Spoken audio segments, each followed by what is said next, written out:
Unique of the week, Michael bought this very, very unique Ute from Australia. Congratulations. Thank you much. Here's your trophy. Awesome, Beautiful love car. it. I dig it. Congratulations. Thank you so much, appreciate it.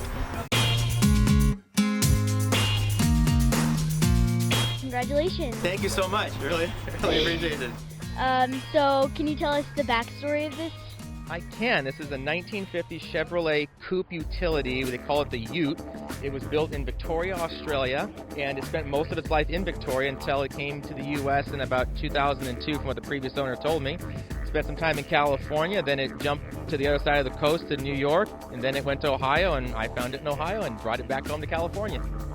And was this the color that it came with, or did you choose this? Only color it came in. This is the only factory color known. It's don't know the exact name of it, but it's obviously a pale yellow, but that's what they came in. I like vehicles that are just different. In Australia, the Ute is an Australian vehicle. It's the only place I think in the world they actually make them consistently, and I just fell in love with the fact that it's an Australian type vehicle, but it's still a Chevy. This is a 1951 Holden Ute, original colour too, and it goes right back in a long line to about 1932. The story goes that a Victorian farmer said he needed a car to take his missus to church on a Sunday and the pigs to market on a Monday. Why'd you choose a truck? Well, you know, it's kind of like a hybrid. It's a car on the front, but a pickup truck in the back, so just a little bit more unique than just a standard Chevy pickup truck. Australia, what's your favourite sport? Football. Snack? Ice. Animal? Kangaroos. And what's your favourite car, Australia? Holden. Holden came into effect, I think, around the 60s. Even the data tags on the engine block in the back say Holden Limited, and it was built by Holden, and you still labeled it as a Chevy. The next generation, the 54 model range, was called the FX, and that actually was a Holden.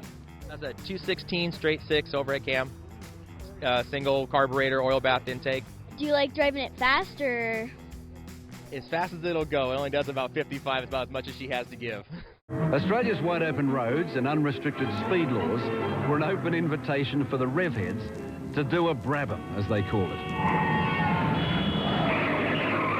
I've driven in England, and that's terrifying because I was a bit younger, but because everything is reversed, and your brain screams at you, it's wrong, but it's actually right, and that was the experience. Here in the U.S., it's not too bad. The toll of road accidents in Australia is appalling, said the Archbishop. At least 80% of these accidents are preventable. And then in sonorous Latin, His Grace pronounces his blessing on the cars and those who drive them. In the U.S., when the road rules stay the same, it's not too bad driving right-hand drive. I had to learn on the column because the shifting pattern is a little bit different, but once you do it for about a mile or two, it's pretty easy, and there's nothing fast about it. You got to just take your time, and when you take your time, it's pretty easy to drive. It's very forgiving. Well, thanks for having a show out here that we can all come to and chit-chat about cars and, you know, share stories and see what else everybody has. Well, I hope this beautiful baby will come out and be a regular out here. It sure will. It absolutely will. Thank you, Paul. All right, congratulations. Thank you, Paul. Thank you.